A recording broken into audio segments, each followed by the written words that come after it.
مهما كبرت بيفضل بالنسبة لي طبيخ البسلة بالجزر بالذات باللحمة المفرومة كده ليه معزة خاصة كده في قلبي، من الطبخات الشتوية اللذيذة جدا اللي بحبها. أنا وأنا صغيرة ما كنتش بعرف أكل اللحمة القطع، فكنت ببسط قوي لما ماما بتعمله باللحمة المفرومة.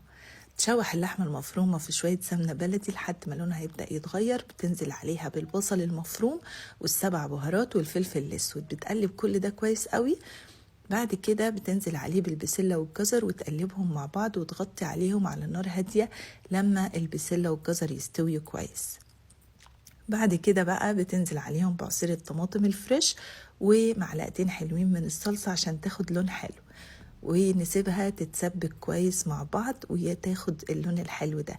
بعد كده بتضيف لها كوباية من المرقة وتقلب وتظبط الملح. واخر حاجة ماما بتحب تحط فص توم مهروس في اخر غلوة، بيدي طعم للطبخة خطير.